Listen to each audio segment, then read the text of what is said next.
Good afternoon and welcome to the resumption of the June 22nd, 2021 Lane County Board of Commissioners meeting. We are now on item, I believe, hold on. Yes, we are now on item 14A. 14 is emergency management and A is order 21-06-22-10 in the matter of declaring a local emergency for Lane County as a result of current and projected extreme drought weather.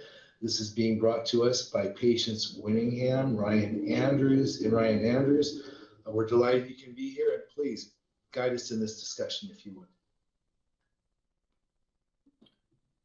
Thanks for having me. I don't know if you had something to say, Patience. Sure, I'd love to kick us off if I may. So Chair Bernie and Commissioners, the board is being asked to declare a local emergency as the result of the extreme drought conditions within Lane County. This request will be to direct the Oregon Water Resources Department to make available to Lane County water users access to temporary transfer water rights, emergency water use permits, and access to existing water right options. With the lack of precipitation and increased heat conditions and increased fire activity due to drought, declaring this emergency will provide additional resources and access for water users within Lane County, but it will also increase and heighten awareness for the general public the severity of our current water conditions. Included in your board packet, you will find additional information regarding the recent drought conditions, what it means to declare a drought emergency, and the process in declaring from the county to the state. As this process continues to evolve over time, there are significant resources coming available to emergency managers at the local level since our last drought declaration in 2015. I do not attest to being a subject matter expert in this area, so I've asked a member of the Oregon Water Resources Department to join us to discuss the topic in greater detail. Mr. Ryan Andrews is a hydrologist and co-chair of the Oregon Drought Council, and I'd like to let the board chair know that Mr. Andrews does need to leave. He has a hard stop at 2 p.m. And then I'd like to defer to Mr. Andrews to provide some background information to the board. Thank you, Patience. Thank you, everybody, for having me. I do have a presentation, if I could share that.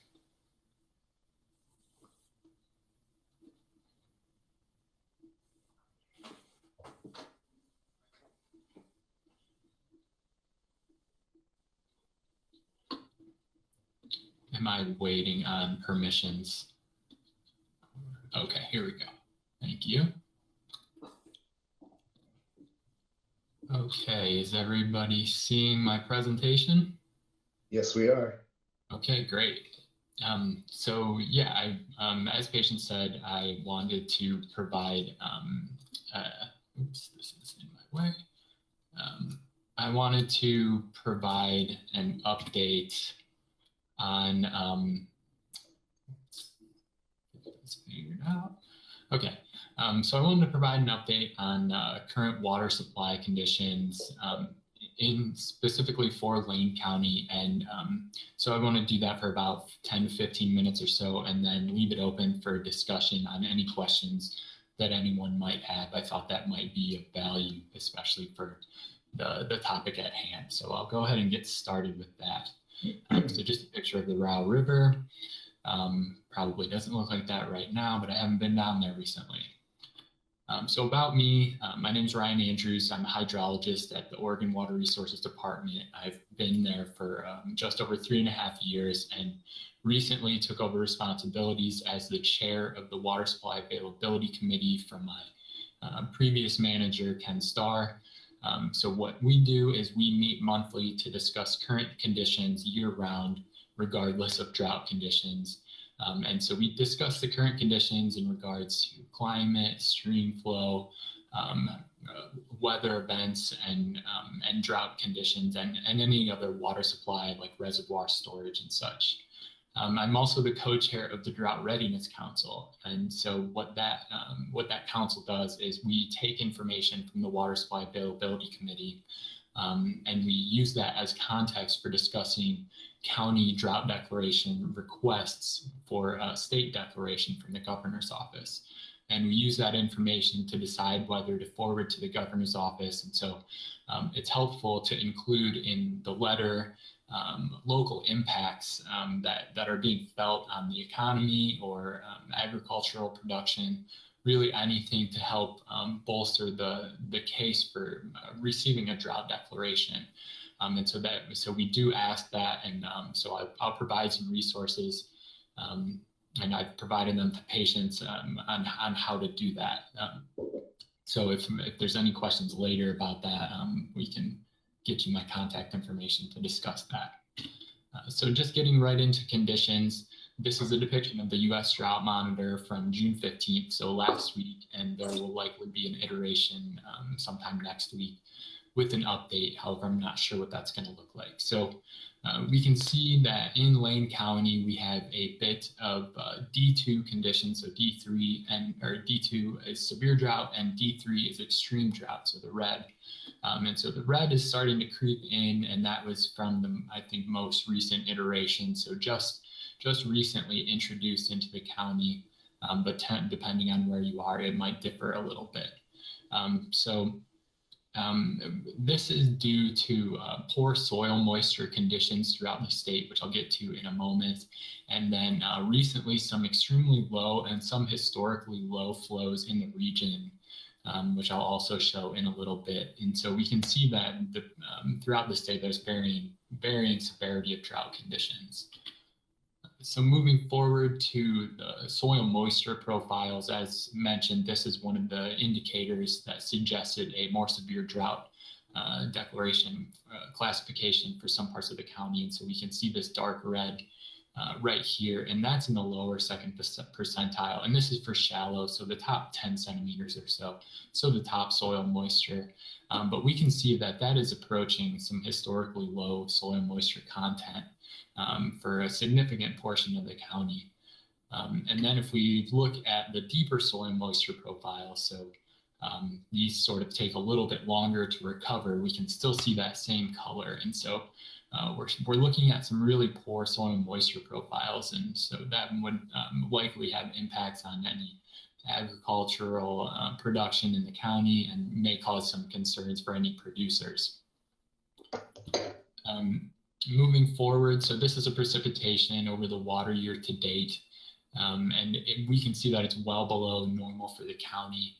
So if you look over off to the side, hopefully you can see that it is in a large portion of it, it's below 75% of the long-term average, and a few parts are below that, but not too much. So we're relatively dry in terms of precipitation over the water year, and as we might be familiar, the timing of this has been a little poor lately. Most of this was due to January and February events, but we remember March, April, May has been quite significantly dry, and depending on where you are in the state as a whole, it could be historically dry, a historically dry spring. And so that's creating some poor momentum as we head into the irrigation season. And so moving into stream flow, so this is a representation of the water year to date. So over since October is when the water year starts. In Lane County, we see that's 78% of average. And so this is, when we mean percent of average, we're referencing a base period of 1981 to 2010. And that'll get updated here soon for a new base period at the end of it gets updated at the end of the decades. So it'll be 1991 to 2020, but for now we're referencing 1981 to 2010. So we're pretty well below the average stream flow for that period compared to this year. And we can see we have 4 representative gauges through a decent, maybe the western half of the county. So those 4 gauges are hovering in that 71 to 90% stream flow average. And I'll show you some hydrographs to get a better idea of what that looks like over the whole year. So again, mentioning just the May, that springtime precipitation or lack thereof, and how that translates to stream flow. So we're really well below average in terms of May stream flow at 35%. I'm not sure. I haven't been down there, and I'm not sure what everyone's familiarity with the streams or rivers in the area, but they're probably pretty low at this point, and getting reports from some water masters that stream flow is significantly low and throughout the county. Moving forward is just similar, just showing you the April % of average, and that's just about the same. So 35%. So really, really low stream flows over the past couple months, and I imagine that March is somewhat the same compared to these 2 months. And so here we can see the monthly average % of average stream flow for the county. So starting in October, we had sort of a poor start, probably around 60% or so. And November and December, somewhat much of the same. But then again, mentioning that January, February period where we got some events, we got above average stream flow. But really, that's about it. We really crashed in March and began this downward trend of a really dry period. And really without the January and February, we would have more concern, not that there isn't any already for the conditions in the county. So we only had the 2 months above average, and as we saw earlier, we're about 78% of average for the water year to date, and just trending downward, trending in the wrong direction, carrying the wrong kind of momentum as we head into the irrigation season with those poor April and May stream flows. And so these are some hydrographs that are intended to show a better picture of what the trends have looked like over the water year. And so what this is these blue bands represent the minimum and the maximum range. So obviously minimum on the bottom, maximum on the top. And that's for the period of record right here. So 1981 to 2010. And this is for the Row River. And the green band is intended to represent the average stream flow. I also included references to the 2015 water year in the red, and this water year in the blue. So as we can see, we hovered, fluctuated pretty well,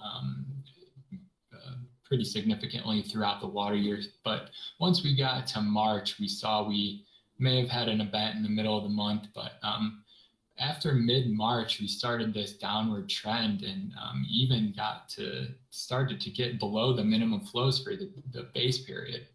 And we saw something similar in 2015 around the same time, where we might have set a new minimum for that period. But in 2015, it looks like we had an event at the end of May and early June that might have helped a little bit in terms of water supply then, but we didn't really get that big peak in this year. So as we can see up here, I included where we were in 2015 and where we're at now in 2021, and you can see that we're below where we were in 2015 at this point.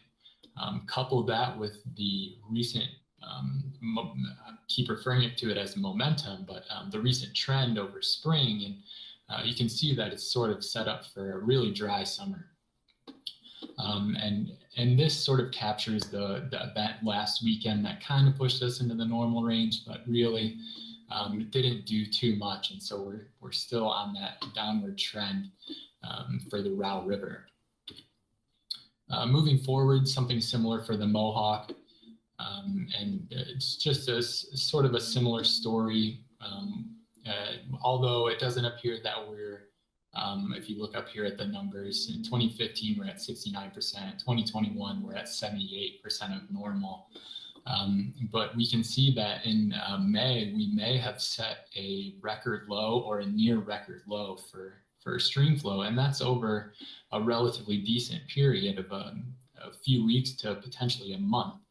And then again, we had the couple events that may have helped in the short term provide some relief for soil moisture and other concerns, but really we're trending similar to 2015 at this point. And again, just one more for the long tom, and just a similar story, really similar conditions to 2015. had somewhat of a high event that actually appears to have affected the gauge at some point. It looks like we're missing just a day's worth of data. But again, just pushing that boundary of the minimum flows for the period of record.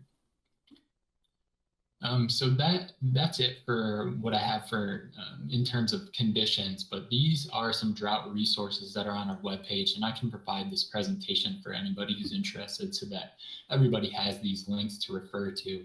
The first one being the bi-weekly water conditions report that I put out every other Monday.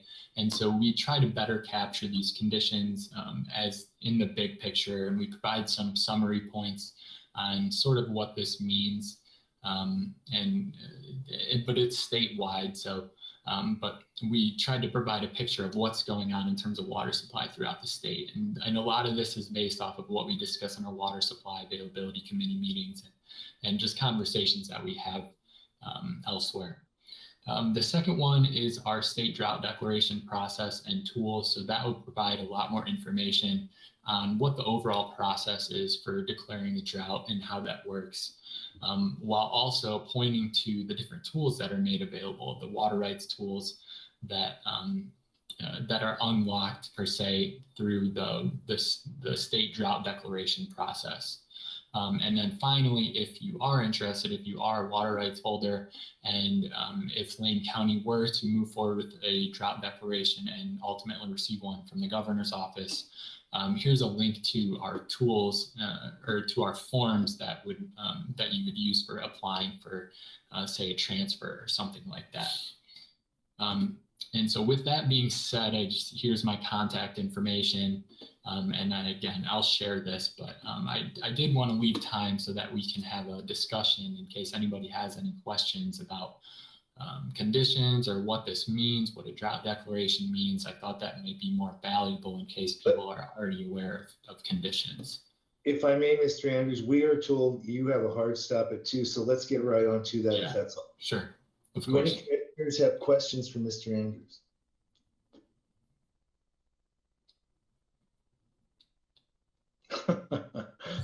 Yes, Commissioner. Here I was trying to give us some time. Yes, Commissioner. Well, I would love to. It would be very useful to me. Thank you, Chair, to hear what Mr. Andrews at the very end there said about what the impact of declaring a drought emergency would be at the local, and then asking for that from the governor, what kind of resources that would bring, what kind of impact that would have, and what other options we have besides that, because this is concerning to say the least. Right. And so what that does is it unlocks several tools, and a lot of the times it's related to temporary transfers. And so what a temporary transfer does is you can change the type of use and the place of use or the location of the diversion. And so speaking with the water master and the region manager, it appears that Lane County would likely benefit from a declaration. So Lane County as a whole would be the ones to benefit from a declaration. Properties with irrigation rights might benefit as well if they're concerned about their water supply, especially because of regulation for in-stream water rights, which is the big one. So sometimes users will get regulated off in favor of the in-stream rights. That hasn't happened on the Willamette. I think that last happened in 2015, and then other years, it typically happens every year, but in terms of timing, it just depends. But there's also other tools such as like preferences for stock water or human consumption.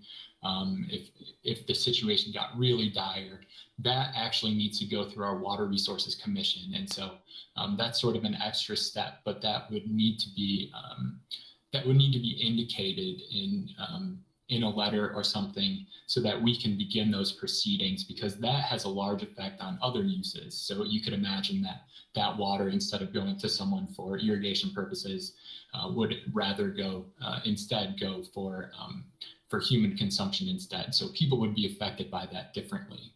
And so I would highly recommend evaluating these other tools. But there's a number of them. And if you were interested, for example, in a temporary in-stream lease or something. So depending on your personal situation or the county's interest, it's beneficial to evaluate the tools in relation to what the county as a whole needs. So I guess I'll leave it at that in case there's any other further questions. Thank you, Commissioner. Are there further questions? Yes, Commissioner Farr. Thank you, Chair Burnett. I have two questions. The first is kind of probably a pointed question. We're talking about ultimately potentially human consumption, but predominantly irrigation. Do we have habitat considerations that will come into play at some point during the summer? Should we reach your projection levels? Let's see. So there are in streams on the Willamette, on the main stem of the Willamette, which are actually under the Army Corps is discussing how to move forward with that throughout the summer. So, but they are for sure meeting their in-stream flows in the tributaries. However, they're sort of working on figuring out how best to do that. So with that being said, that would, depending on the year of those in-stream rights, and whether you're a junior user or not. So yeah, habitat flows would come into consideration. And so right now, I don't believe that it's close to the minimum flows. I think I do have some numbers, but I think I heard that it was about 2.5 times the minimum flow requirement right now. So not really pushing that at the moment. But as we can imagine, if we continue on the current trends, it might come sooner than it might have in the past, probably looking more sort of like 2015. Unfortunately, I wasn't here, so I'm not sure timing wise, but again, it's important to consider those habitat flow requirements. You got a second question, Commissioner? Because I see some other hands up. Commissioner Farr? It appears he's frozen, but I had a follow-up when I asked. Oh, I didn't see that. Please go ahead. I think Commissioner. Well, I'm just curious, when you mentioned irrigation, are different irrigation uses prioritized within that category, as in, food and agriculture over recreation sites? Any prioritization or within the irrigation category? And that depends on the priority date, and then in your application for a temporary transfer per se, it would be indicated in there, and then basically the water master would let you know and try to give you some heads up. So I know they're doing some outreach for that at the moment, but it would ultimately depend on the priority date of your current water right. So not different use types. No, I know. I keep going back and forth, but you got frozen. And then Ryan, if there's any way to stay a few extra minutes, because we do have questions. Commissioner Farr. Okay. Actually, my second question was predominantly covered is regarding Corps of Engineers streams, which includes Long Tom, Willamette, Mackenzie. So move along, Chair. Thank you very much. Oh, I apologize. Thank you, Commissioner. Commissioner Buck, was your hand up? No. Commissioner Bozovich? Thank you. Yeah, I was going to raise my hand. Unlike patients, this is something I am steeped in with my background, having applied for water rights, investigated well field possibilities for utilities, et cetera. And it is all about your priority date, Commissioner Trieger, when it comes to who gets cut off first, not necessarily the use as much. One of the things, though, is the core projects are there specifically to support agricultural withdrawals. And one of the things that I tried to get changed over the years and haven't been successful is to have some of that storage be able to be set aside for municipal right, which has not changed. But you will see the Corps use at the sacrifice of the recreational use of the reservoir, draw down reservoirs to maintain minimum stream flows, i.e. in-stream rights, plus whatever irrigation needs there are for agriculture, because that's one of the missions of the Corps outside of their mission of flood control. And that's what that storage is designated. Commissioner Bozovich, if you have questions for Ryan, but we can keep talking after he has to. So real quick question, what about marijuana growers that are using residential wells for commercial crops? Are they going to get cut off? That's a good question, and unfortunately, I don't have information on that. I asked our regional manager to attempt to get prepared for this, but it's just such a huge issue. I know it's going on down in Southern Oregon, and we are aware of it, but figuring out how to balance the sensitivity of putting our staff in those positions, I'm really not sure how they're going to handle that situation, unfortunately, given how big of an issue it is, especially in times during drought. So unfortunately, I don't have enough information to give you at the moment. Thank you. Something needs to be done about it, though. I know people that are losing livestock water to marijuana grows next door, well-known marijuana grows that are using a residentially permitted well for commercial use. Yeah, I'm sorry, I don't have enough of an answer for you, but I will continue to raise the issue with the relevant staff. I'm sorry. Thank you, Commissioner. Any other questions before I ask a couple? Ryan, is there any reason why we should not direct Ms. Winningham to request the governor to declare an emergency here due to drought? In my opinion, no. In my opinion, it's beneficial because it opens up a number of water rights tools that benefit the citizens. It benefits the cities, the municipalities, and it just makes those tools available whether you use them or not. Right. So, no, got it. So we should do that. I mean, we should get in front of this so we can bring as many resources and tools to Lane County in any event as possible. Would you say that's correct? I would say that it's to the benefit of the county and its citizens, just in terms of the available resources. And again, just you don't have to use them. Oh, no, thank you. And everything is connected to everything else. So I must ask you this question. You started this by having us look at soil conditions. And is there a relationship between that and the potential of wildfires? Because the two seem intimately related to me, but I don't know.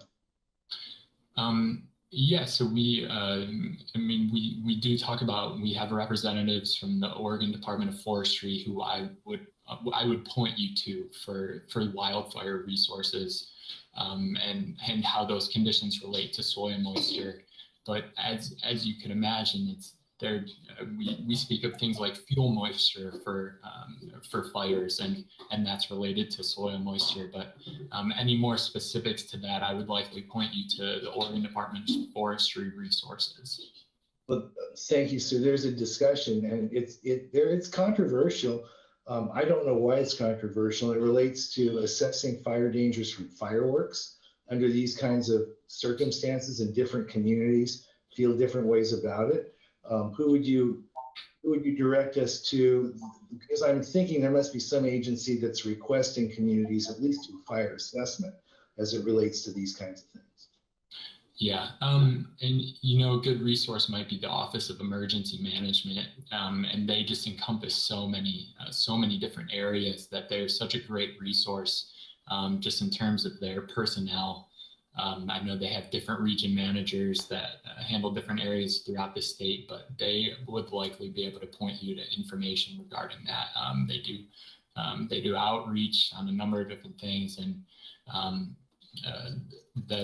they could probably point you in the right direction. But they're such a good resource for everything. They cover drought stuff. They're co-chair of the Drought Council, but they just encompass so much.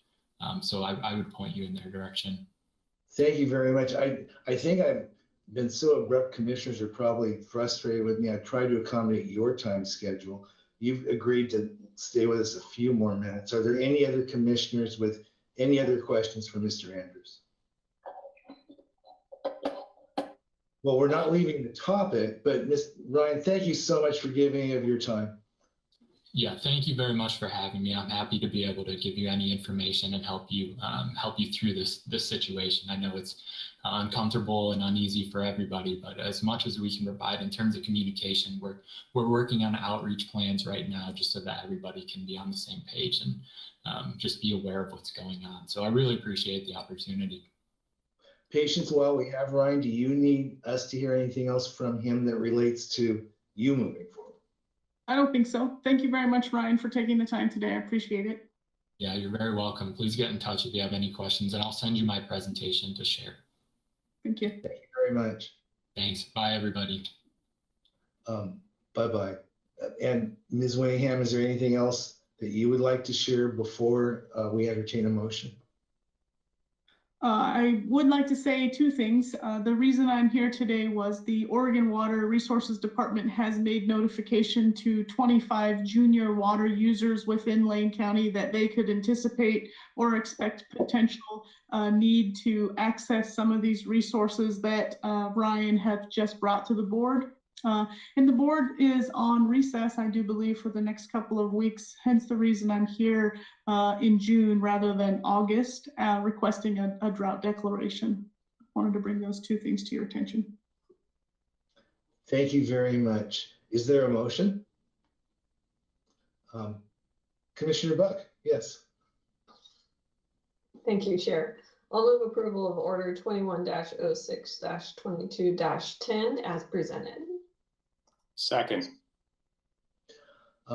Commissioner Buck has moved and Commissioner Bozovich has seconded Order 21-06-22-10 as presented. Is there discussion to the motion? Seeing none, all those in favor, please signify by saying aye. Aye. Aye. Opposed, same sign. Let the record show that Order 21-06-22-10 in the matter of declaring a local emergency for Lane County as a result of current and projected extreme drought weather was moved by Commissioner Buck, seconded by Commissioner Bozovich, and passed unanimously 5-0. Thank you very much, Patience. We are now on item 15. County Council, and 15A. Mr. Dingle, do you have announcements for us? Chair Bernie, I do have a couple. Actually, one, really. It's all related to the Independent Redistricting Committee. I wanted, first of all, to thank, I got an email from the League of Women Voters. They're going to use all of their social media to blast medias and everything else to send things out. We've also done, sent it out and posted it where the normal committee vacancies are posted, and Ms. Ashbridge has also done a press release, so it's out there. I know that I've been getting questions. I got a couple from you, Chair Bernie, and I know from some other folks. So if you do receive inquiries from people, feel free to forward those to me. Eventually, I think Mr. Mokrahysky and I are going to talk about how the committee is going to get staffed, but right now we're just taking in the applications. And for those who are listening, the easiest way to get it is to go to www.lanecountyor.gov/IRC or the Lane County Council page. So that's the only announcement I have, Chair. Are there any questions on that from any commissioners?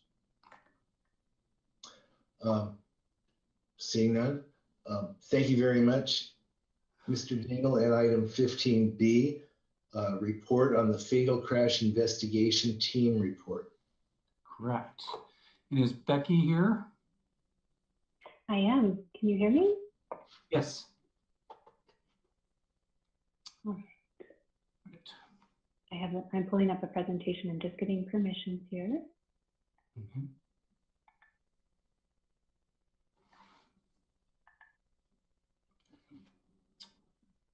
Are you seeing my presentation? We are. Yes. Excellent. Thank you. And with the board's, with the chair's permission, I'd like to start, Chair Bernie. Please. Okay, for those, I know the board's familiar with this, but there may be people watching that aren't familiar with the FSIP program and the team. This team was a fatal crash investigation team was formed in 2017, shortly after the board adopted the Transportation Safety Action Plan and committed to working towards 0 deaths on our roadway. At our last report, we talked about the team implements the Transportation Safety Action Plan with an integrated approach that includes emergency response, engineering, enforcement, education, all centered around equity. We have representatives from all the county, from across the county in different departments, including the Sheriff's Office, Public Works, and Public Health. Because some of the work I'm on the team and I run the team because some of the work we do needs to be protected by attorney-client privilege, and we report to the board on a quarterly basis, which helps us maintain traffic safety as a priority for Lane County. Next slide, Becky. Our latest safety initiative is the London Road Safety Corridor. We talked about this in our last report in March. We provided the background on the program and introduced the proposed pilot. In May, the board formally designated London Road as the safety corridor for the first 7 miles. Program takes effect on this 4th of July, in which traffic fines will double. And as you recall, this is a 2-year program in which we're bringing all of the 4 E's of the program to bear on the corridor to reduce the number of fatal and serious injury crashes. Now I'm going to turn it over to Becky to talk about the education program in the corridor. Thank you, Steve, and good afternoon, commissioners. I'm Becky Taylor. I'm a senior transportation planner with Lane County. The public education campaign that's rolling out this summer is around preventing driving under the influence of drugs or alcohol, known as DUI. The most recent 5 years of official crash report between 2014 and 2018, 3 people were killed on this corridor and 3 people were seriously injured, and all 6 of those crashes involved drugs or alcohol. We're in the process of developing a toolkit to support people in preventing driving under the influence.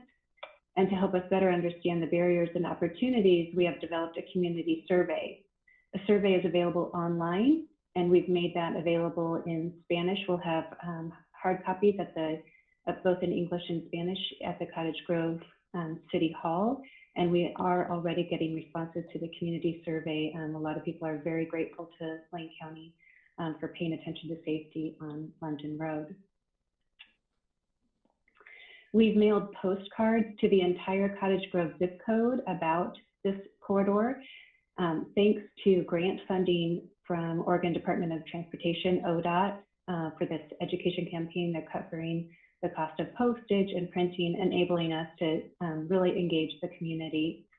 We also sent letters with more specific information and a more detailed survey for addresses on the corridor. And I've been getting the most responses about just understanding people's experiences and more specific safety concerns. We're also hoping to get some earned media coverage. Devin did release a press release on Monday, and thank you, Commissioner Buck, for submitting an article to the Cottage Grove Sentinel. And now I will turn it back to Steve. All right, thank you, Becky. So Public Works is continuing to integrate lower cost, greater benefit engineering treatments on our roads to reduce the frequency and severity of fatal and severe injury crashes. They applied for and secured all roads transportation safety arts funding from ODOT to make safety improvements on London Road. Next slide, Becky.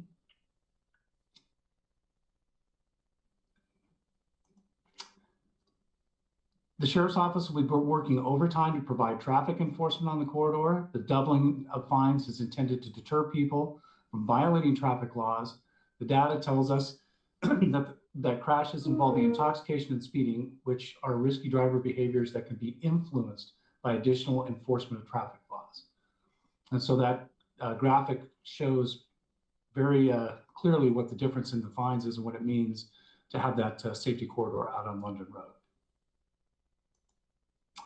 And that's it, unless you have any questions for Becky or myself.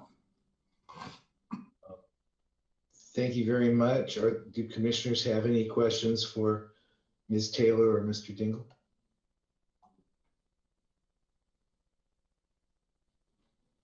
I don't see any. Thank you very much. Welcome, Chair. Thank you for your support. Absolutely. We now move to item 17, Commissioner Business. For those of you that think we might be getting through our work this afternoon early, you're wrong. We have a very long executive committee meeting this afternoon.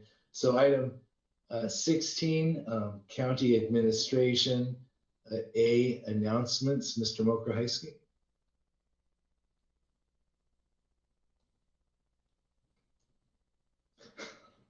This is becoming a pattern, isn't it? Hearing none, seeing none, and seeing no one, I'm going to move to item 16B, County Administration, Order and Resolution 21-06-22-11 in the matter of remembering the life and contributions of Lawanda Manning, and I believe Alex Kyler is here to discuss this with us. Good afternoon, Commissioners. For the record, I'm Alex Kyler, Lane County Intergovernmental Relations Manager. I think you have before you a packet of material that we developed. This is just a terribly sad occasion, I'm afraid, for those of us who know and worked with Lawanda Manning. But she will be remembered tomorrow. There is a ceremony in her honor, a memorial, and the entire Oregon legislature has basically suspended operations tomorrow afternoon. So we'll see many, many people at her service tomorrow. I was approached to, really try to do something that would formally remember Lawanda. And I have to say that, this is, my recommendation was that if there could be a resolution, but technically the county doesn't even really have resolutions. We only have resolutions and orders. And it seemed to me like this was an opportunity to actually ask the board to direct that something could occur. And so the challenge was, what is that something that could occur, resulting that the board would do something to memorialize her, but more than just memorialize her, would take some sort of action.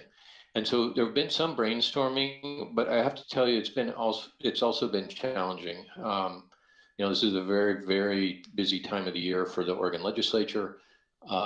And so really trying to figure out, okay, what could be an excellent partnership is challenged by some time. And you'll note that in my memo, I actually do, ask the board to contemplate, could this be something that is maybe not adopted today, but still given some time to get additional feedback. I think initially, frankly, we wanted to be able to have something to present at Lawanda's memorial, and again, trying to sort of find all the requisite partners and get on board with some really good ideas has just been a challenge for lack of brainstorming time, frankly.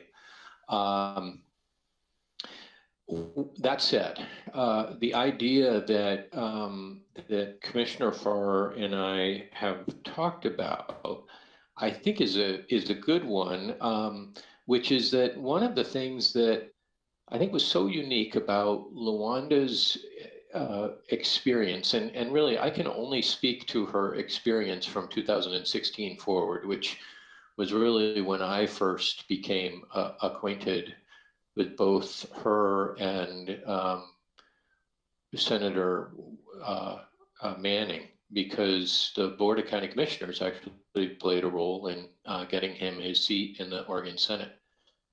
But she had such a front row seat to the inner workings of the Oregon legislature. And not only that, but because of her role in supporting Senator Manning, you know, she was exposed to all kinds of issues and all kinds of decision makers, not only in the district, but in the county and indeed the entirety of the state of Oregon.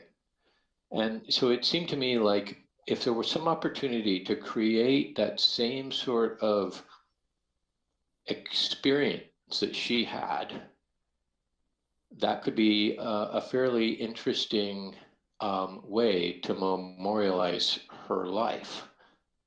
And so sort of started toying with this idea of creating something really more than an internship, but an experience that young people could have that would give them some of the same insight and experience that Lawanda had. Now, I got to say that in addition to really not being able to brainstorm this with a whole ton of people, one of the most important people that I did not get to brainstorm this with was Administrator Mokrahysky. So, like I said, there's still sort of feels like this is not a fully matured idea at the moment. But it is an idea, and as I think all you know, and is something that in fact even came up earlier today. Karen Gaffney and Pauline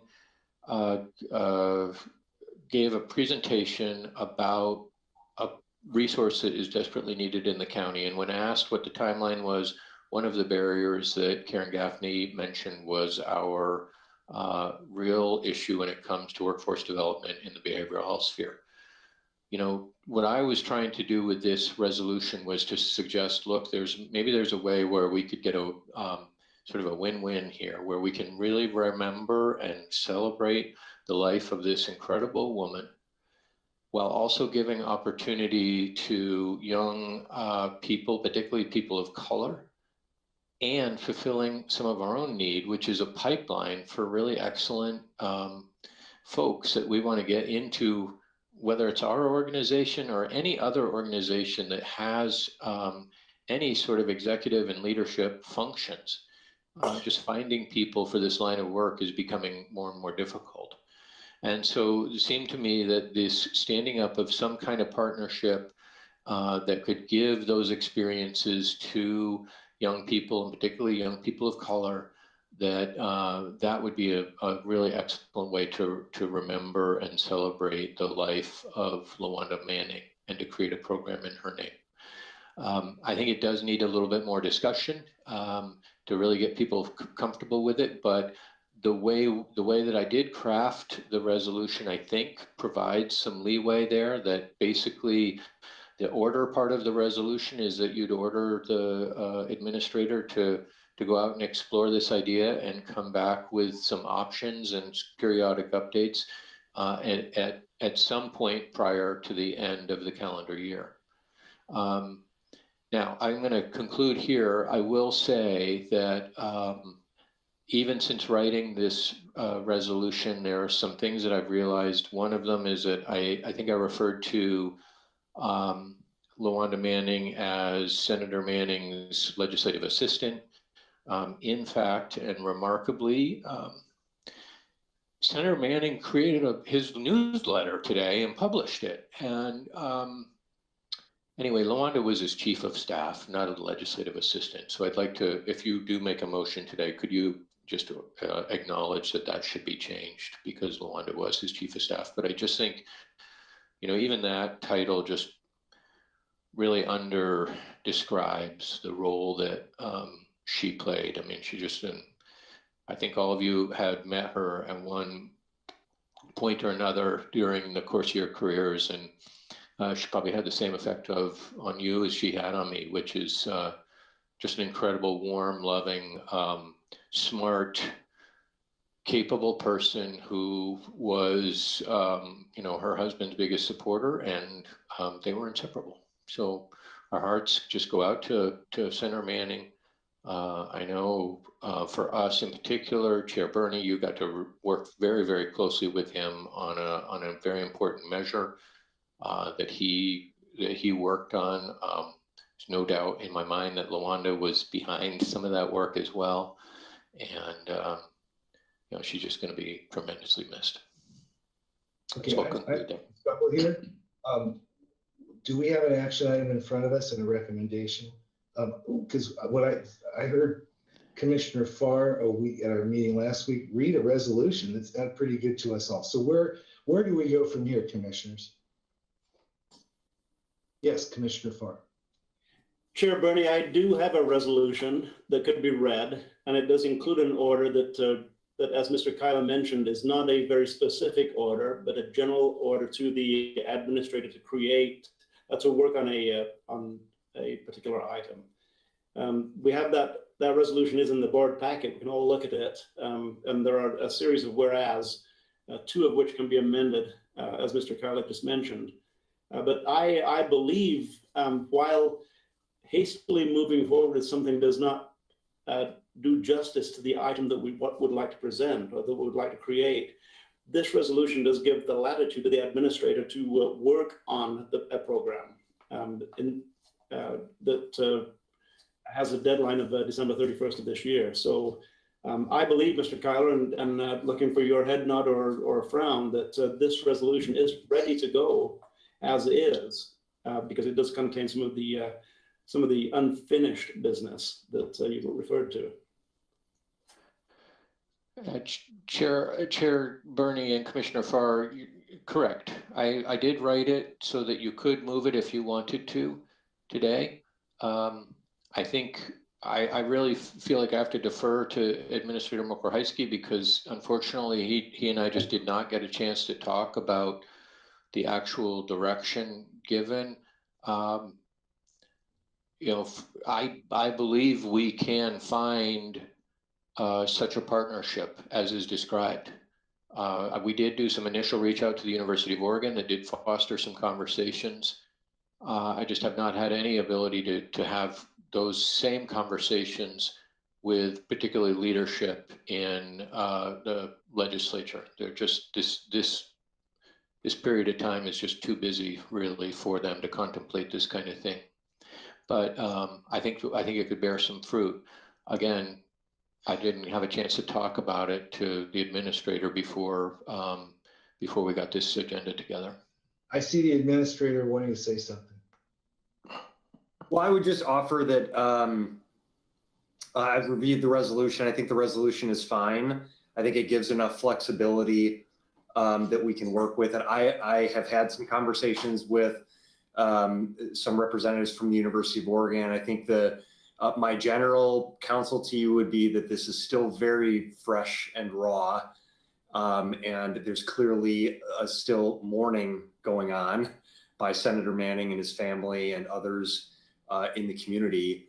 And so I understand the board's desire to want to do something. And I think the resolution allows the recognition of the desire to do something, but also the ability in my conversations with the University of Oregon representatives. I think there's just a desire to want to make sure that we do it right, that we take the appropriate time to whatever is done to honor the life and legacy of Lawanda Manning is appropriate and appreciated and respected and supported by her family, and appropriate for her legacy. And then also something that those that are charged with implementing and administering that actually have the ability to do it. And so I know that anytime we talk about creating a program, right, there's these sort of administrative functions that sometimes can bring things that have or have not been contemplated. So I think my overall counsel to you is just let's make sure that we think through all of those implications. And ultimately, what I know the board's desire is to do something meaningful to recognize the life and legacy of Lawanda Manning. So I think the resolution is fine. I think it gives enough flexibility that we can take some time to work through all of those dynamics and then bring you back something that is that fits with your stated desires. Do any other commissioners have any comments or feedback at this point? Commissioner Trieger. Thank you, Chair. I really want to appreciate, given the short timeline turnaround, Mr. Kyler's work to try to make this something that basically lays the groundwork to do exactly what our administrator just said, something that meaningfully commemorates her contributions to the community and her life. And I appreciate Commissioner Farr bringing it forward in the first place last week. And I think it's just so important that we acknowledge, we tend to want to fix things. This is a culture that's that wants to rush into fixing things, and some things can't be fixed. And some things just need time. And I really am very supportive of this conceptually. I have no problem, since it says May in the what could be done, with us giving this some breathing room and time, with passing a resolution so that in a timely way we make an acknowledgement as a body. But I think it's not only in the best interest of developing some kind of robust response that we can actually then administer, but that we just model that it's okay to take some time and take a pause from the doing and just let the hard reality and the feelings sit with us for a bit before we rush right into doing things. I also think it will be quite a while before Senator Manning is ready to engage in being a part of thinking through what this looks like, but I think he absolutely should be given that opportunity.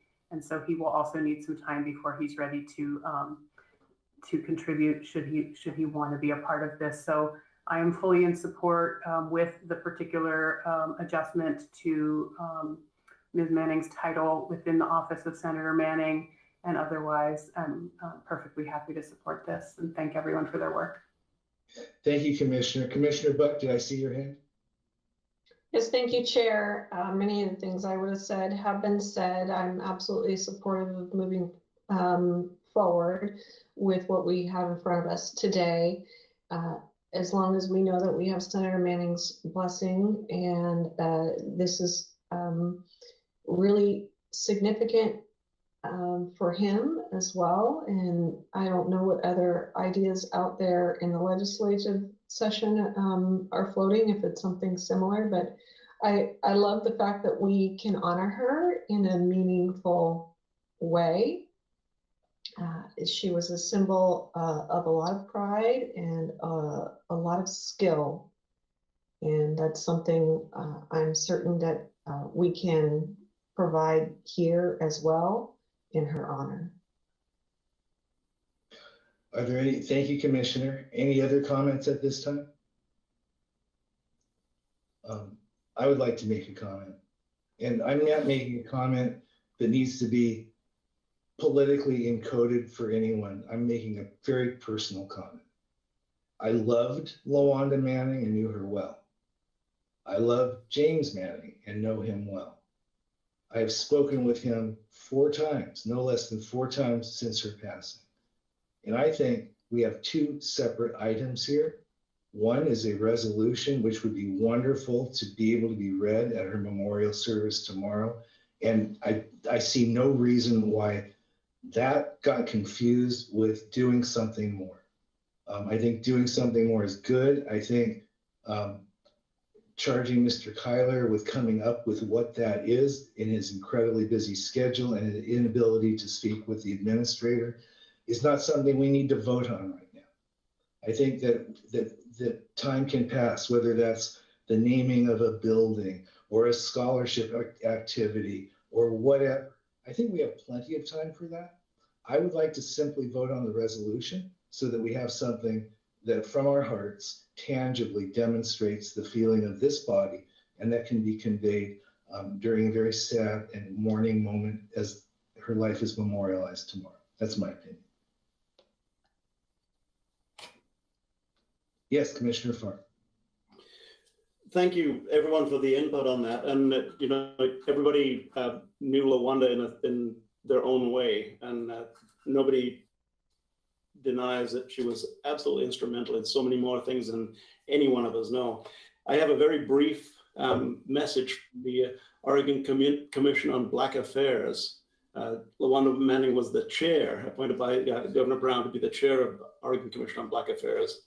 And this states, in loving memory, Lawanda J. Manning, the Oregon Advocacy Commissions and the OACO staff grieve the loss of one of our great leaders, Lawanda Manning. Many of us know Chair Manning in a variety of capacities and roles. She was the chair of the Commission on Black Affairs, a colleague, a friend, a role model, and family. We are shocked by her sudden departure and remain in grief at this devastating loss to our family. Lawanda's presence made an impact in every room and space she entered and touched us all. She treated everyone with respect and dignity and modeled what it means to be a good Oregonian. Her entire being was dedicated to equity for all Oregonians. Her presence will be missed and will be forever irreplaceable. To her final day, Chair Manning was a wonderful woman who truly cared for us all. We are heartbroken over the loss of Lawanda, and our hearts embrace Senator Manning and their family. Her spirit lives on, and we honor and remember her. With that being said, Chair, I believe that the resolution that Mr. Kyla has presented before us captures the very spirit, the very heart-rending spirit that the Oregon Commission on Black Affairs made in their statement. So with that, Chair, I was trying to interpret what you said. We have the resolution before us, which includes whereases and a therefore. The therefore is a relatively vague in that it prescribes a course of action, not a specific action. And I'm prepared to make the motion on the order and resolution of 210622-11, and if we are ready to vote on that. Please do so, Commissioner. Then, Chair, I would read this, or as Chair, you could read the resolution. You're making the motion. Then the resolution is in the matter of remembering the life and contributions of Lawanda Manning. And on the whereas that you have written, there are two small amendments to the whereas. Whereas the Board of Commissioners appointed James Manning to serve as state senator for Oregon Senate District 7, to which office he was subsequently elected to a 4-year term. And whereas Senator Manning designated his wife, Lawanda Manning, to be his legislative chief of staff, and whereas Lawanda Manning utilized that position to the fullest, becoming in charge of the senator's schedule and policy development activities, and whereas Lawanda Manning served as chair of the Oregon Commission on Black Affairs, a statutorily created body that makes recommendations to the governor and legislative assembly on issues affecting the Black community, and whereas the 2021 Oregon legislature is on track to pass a plethora of bills to erase systematic racism for Oregon's legal underpinnings, and whereas the body of this work was evolved through the leadership of the 12 members of Black, Indigenous, and People of Color Caucus, of which Senator Manning is a member, and whereas Lawanda Manning passed from this earth unexpectedly on June 11, 2021, and whereas the Board of Commissioners reflects the grief of our entire community in the passing of Lawanda Manning. Now, therefore, the Board of Commissioners of Blaine County orders and resolves the following.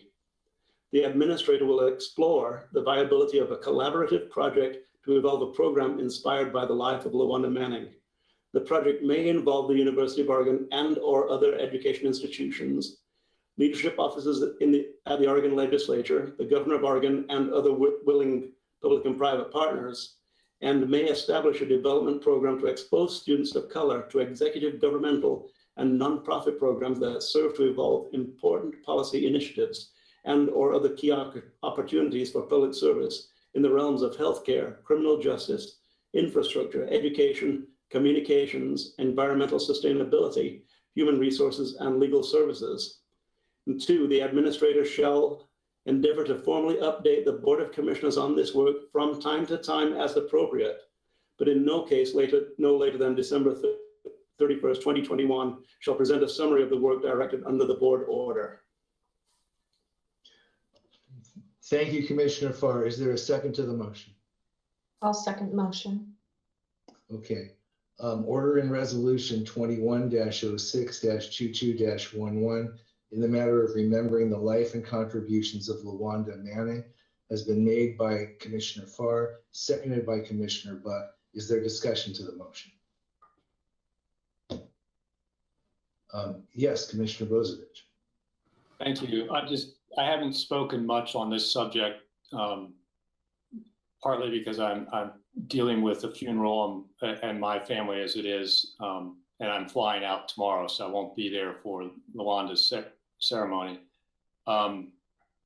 So I just want to say I fully support this resolution, and she will be greatly missed, and our thoughts are with James. Thank you, Commissioner. Is there any other discussion? Did I interrupt you, Commissioner? Okay. Is there any other discussion to the motion? Hearing none. All those in favor, please signify by saying aye. Aye. Aye. Opposed? Let the record show that order and resolution 21-06-22-11 made by Commissioner Farr, seconded by the Commissioner Buck, is unanimously approved 5-0. Thank you, everyone. Thank you, Alex, Mr. Kyler, and thank you, Mr. Mokrahis. We are now on item 16, County Administration announcements. Mr. Mokrahis. Thank you, Chair. I don't have it. I apologize. I stepped away. I thought I had a minute to get some water when you called on me last, so I apologize that I wasn't ready for you. I don't have any announcements right now. I know that you've had a long meeting and we have a lengthy exec session, so unless you have questions for me, I'll let you move to Commissioner business. Thank you very much. Did anyone notice how subtly I moved from 16B to 16A?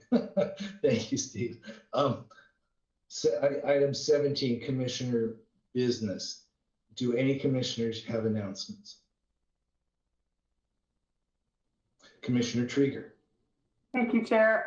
I just want briefly to thank the organizers of the Juneteenth celebration that was held in Alton Baker Park on Saturday. I had a great time attending for a few hours, and it was the theme of this year was turning trauma into joy, and it truly was a joyous celebration. Hundreds of people from the community, dozens of booths from Black-owned businesses, tremendous entertainment and important speeches from the stage, and just a real wonderful sense of people coming together on an important day, and also just enjoying being able to be together outdoors in community. It was a wonderful community building event, and I really appreciate the incredible efforts of the organizers to pull that off.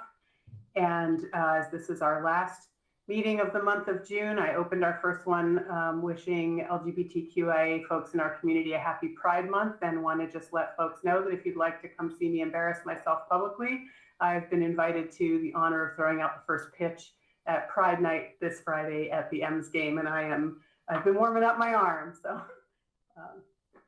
come on out to the ball game and have a good time. Thanks. And I will have 2 items in board assignments when the time comes. Thank you, Chair. Thank you, Commissioner. Commissioner Buck, did I see your hand? No, I'm sorry. Commissioner Farr, I keep confusing the two of you. I apologize. Both wearing black shirts and we both have books. Thank you. Commissioner Trigger, that's great. Throwing out the first pitch. There's a concept called Kentucky windage, whereas that's where you aim way higher than where you want the ball to go, and maybe it'll get there. So that little trick of the trade. Good luck. I just wanted to mention that out in Bethel, nestled wonderfully between Willamette High School and Cascade Middle School, is Echo Hollow Pool, which is a City of Eugene community facility. It just reopened. If you haven't seen the pictures of Echo Hollow's new pool and slide, it rivals the greatest in the area. It's a tremendous, tremendous community asset, not just for Bethel, but for anybody in the entire community. Parking is excellent there. The schools are closed for the summer, and I'd like to invite everybody. It's not my place, so I can't really invite you to my place, but really to access Echo Hollow's new, improved, wonderful pool. Thank you, Chair. Thank you very much, Commissioner. Are there any other commissioners? I have a few. First, Amber Bell has asked that this board needs to develop a committee of 2 commissioners. Apparently there are 4 vacancies from the Lane County Planning Commission, and 2 commissioners. If there are 2 commissioners interested in interviewing candidates for that, Could you let us know? And if you can let me know now, great. If you can't, we'll bring this up, but it's something that needs to occur. Commissioner Buck, you'd be interested? I thank you for that. Is there another commissioner that might be? Commissioner Trieger. Thank you both very much. Diana will connect you to Ms. Bell because I don't know the time frame for the process, but she really urged me to mention that. I would like to announce, first of all, this is an intersection of our discussion about the late Lawanda Manning and an announcement. I would like to announce that thanks to this County Board of Commissioners and our willingness to take, and our staff and leadership of the staff, Attorney James Cheney, Clay Stillwell, I believe, our procurement officer, Sean Waite, our capital projects person, and really a Herculean effort.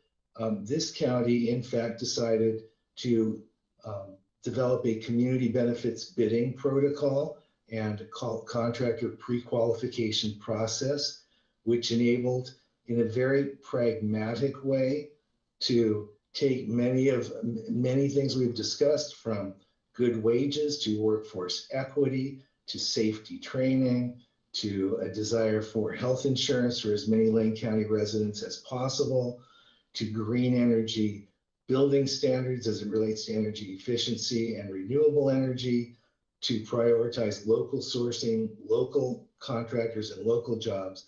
This body experimented with over 2 years and finally codified a community benefits bidding protocol that we, for shorthand, said a community benefits agreement. Senator James Manning, a year and a half ago, with his wife, Lawanda, and I cannot conceive of one without the other, frankly. I can't conceive of a Senator Manning without Lawanda and vice versa.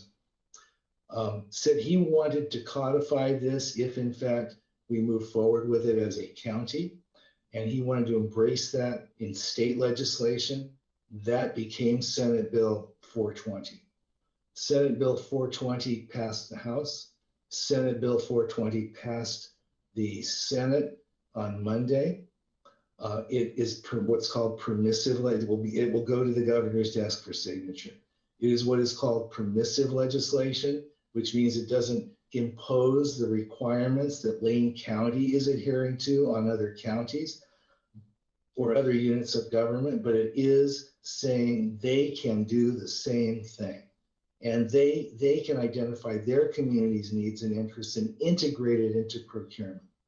I would just like to say that this turns the notion of economic development on its head. And instead of just a silo called economic development, we now are in an environment where there is a market that represents in excess of $10 billion annually in the state of Oregon, over half of that in state government, in different agencies that now have the ability to pursue this. I think that this is landmark. I've been given many accolades, although I'm not saying for me, I'm saying for us. So I want to announce to this body and congratulate you. What Lane County did is about to become state law, and it is about to really dramatically change the way we do business here in the state. So thank you all very much. That's my announcement. Are there any other announcements? Forgive me, I'm trying to do what the TV shows. I'm trying to curb my enthusiasm. We are then on item 17B, future board assignment requests. Are there any future board assignment requests? I was going to congratulate us given the plethora of future board assignment requests that came out of our last meeting, but Commissioner Trieger, please. Thank you, Chair. I have 2 items. One is at last week's meeting, I mentioned that there was a new nonprofit forming and that I had been working with to make an application to the BOP, to the Bureau of Prisons, to see if they can't bring reentry services back in some form to Lane County. And so that nonprofit formed, and the application did go in to the BOP and is awaiting learning about funding. I did receive a letter directly from one of the attorneys on the board of this new organization. They're working closely with the Northwest Reentry Services folks up in Portland who have a lot of experience running programs like this. They're well positioned, should they be awarded this contract, to be able to run these services, and will likely be coming to us to seek a lease agreement for the facility, which otherwise will be mothballed by the sheriff, the Community Corrections Reentry Center. So I received a letter asking if I might, as the commissioner in whose district this is, given my work with sponsors and given my work with this newly formed nonprofit, write a formal letter of support for the project, which I'm happy to do, but I thought I would bring it to this board, and if there were head nods, would request that we send a letter on behalf of the entire board of commissioners, which I might co-sign with our chair, were that approved, indicating our support for this application to the Bureau of Prisons. So I'm seeking head nods on writing such a letter of support for this application to the BOP. You got mine. Are there any other hand nods? We need puppets. Yeah. Commissioner Krieger, I think that at the last meeting, Commissioner Bozovich suggested a letter that I as chair, but he also as the commissioner of the district as it related to the Coast Guard in Florence. So I think what you're suggesting is consistent with sort of our protocol now. And I think you got your head nods. Terrific. Thank you very much. Much appreciated. And Mr. Mokriski, I can share this letter with you so you can see the contact information and a few more details. Thank you for that. The other is if I was reviewing some past meeting minutes and materials, and now that we've passed the budget, and I've been thinking about these new data analytics positions, and looking at some items that came up last year before I was on the board. And we, as Board of Commissioners, as you know, have 3 positions that report directly to us as a board: our administrator, our county counsel, and an auditor position, which of course has been vacant for some time. And my understanding is that our audit committee continues to meet, and that at some point we were slated to get a report from that committee, but I'm guessing between fires and pandemics and other matters that sort of fell by the wayside. But I, as a new commissioner, would very much appreciate if we could bump that back onto our future agenda items list. So I'm looking for head nods to see if I have agreement that we would like to have a report on the status of and recommendations from our auditor committee to get information. Specifically, my understanding is what they've been looking at is a list of recommendations for recruitment and then retention strategies, as we have had this position filled intermittently over the years, but the most recent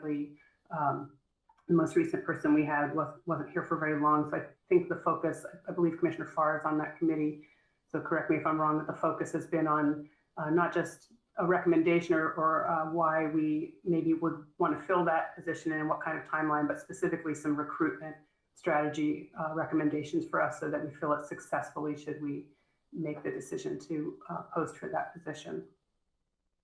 So I guess the simple request is a report back from the audit committee to inform our decision moving forward about that position.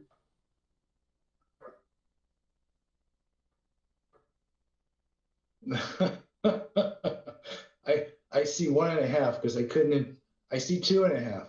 Oh, I see 3. There you go. I didn't mean to be an auctioneer, but I was having trouble interpreting one of the commissioner's head nods.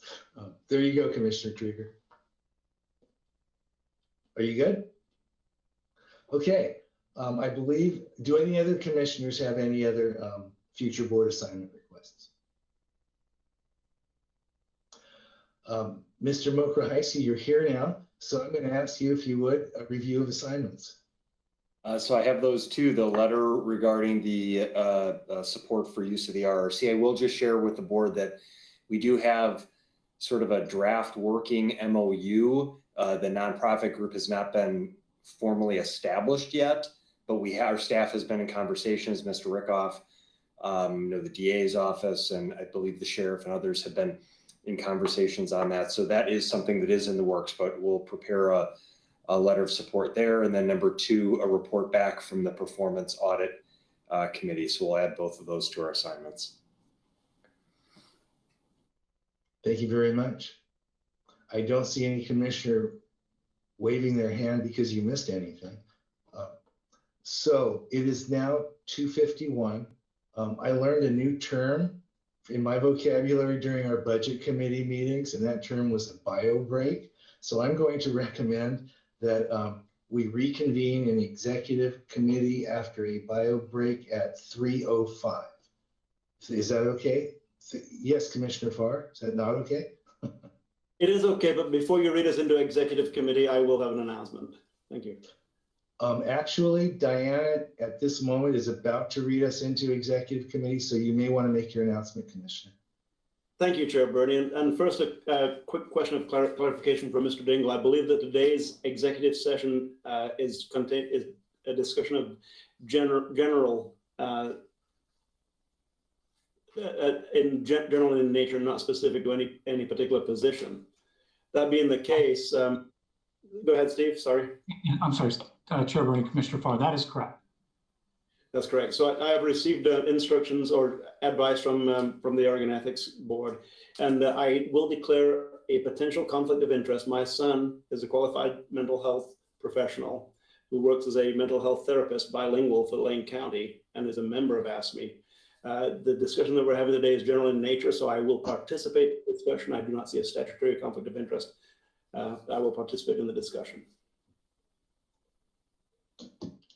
Thank you very much. You know, before I ask Diana to move us in, there have been comments by commissioners, so I would like to bring this up one last time. I apologize.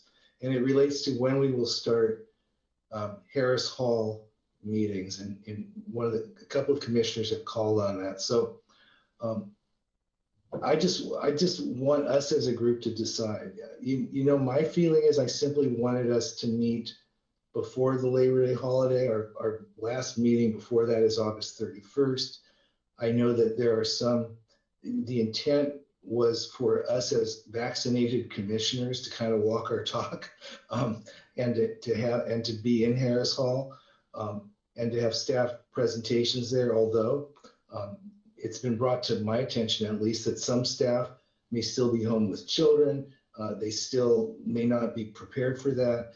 So even that would probably need to be a hybrid kind of a meeting so that even some presentations could be done remotely. I don't know how the rest of you feel, but I would like, staff really need to get clarity on this. What I heard was that they were planning for that to occur August 10th. I've let people know as long as we do it by August 31st, I'm fine. Please, let's weigh in and quickly make a decision on that so that staff can have the time they need to make the necessary preparations. Does anyone have any strong feelings one way or the other? Commissioner Buck. Thank you, Chair. You know, I'm prepared to come back into Harris Hall. I do completely understand folks out there with children and trying to figure out childcare situations, because I will be doing the same. But I do feel strongly that we need to be able to provide that hybrid model because there will be folks that aren't at the same stage of being able to go back to work in a typical way as we are. And we need to accommodate that.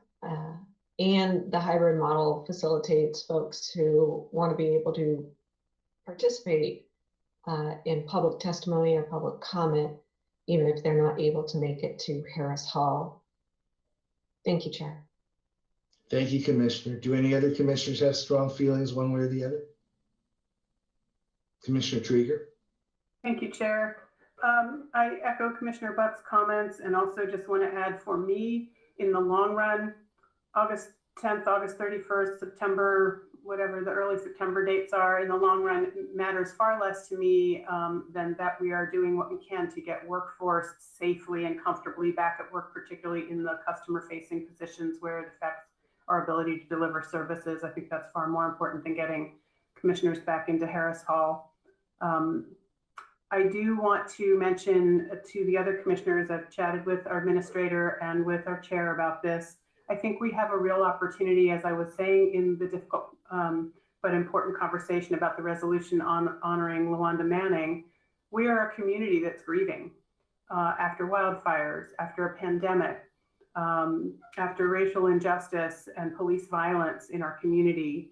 And I think we have a real opportunity, and only one opportunity, to mark the significance of all that has happened and of a return to Harris Hall. So I would very much like to see us select a date early in the fall in which we do something commemorative with that return, something ceremonial, something that marks the significance of all that we've been through and all that this organization has done and received back from the community in appreciation, the lives lost to COVID from our local community and more. So I just think it's too significant, too much has happened, and we have an opportunity not just to model what it looks like to be physically back in a workplace, but to do so with the right mix of celebration and gravity of everything everyone's been through. And I think culturally it's important to mark grief and milestones collectively with some kind of intention and ceremony. So I'd really like to see us think about some kind of program in Harris Hall that marks that in the month of September, if at all possible, but certainly not much later than the fall months. Thank you. Thank you, Commissioner. Any other commissioners?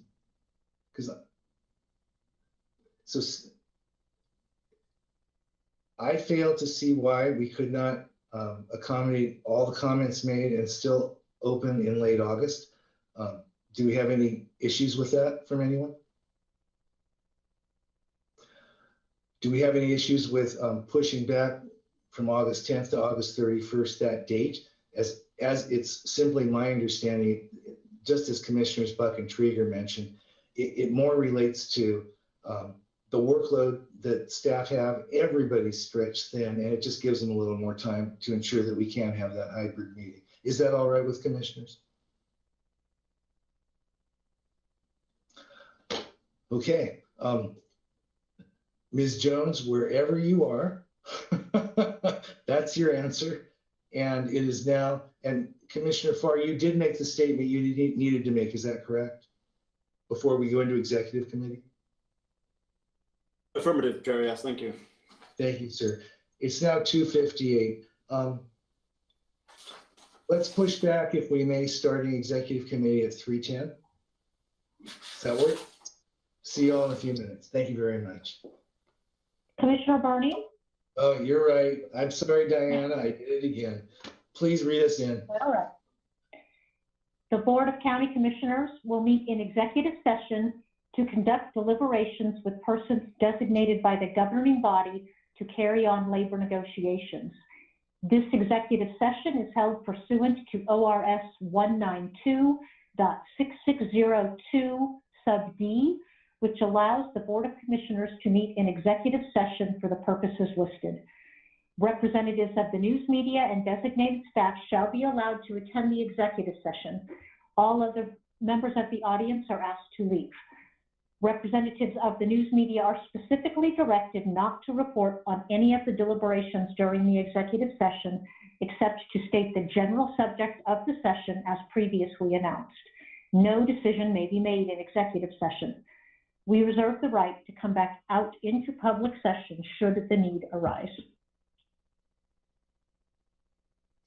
Thank you very much, Diana. So we will reconvene at 3:10 in executive session. Thank you.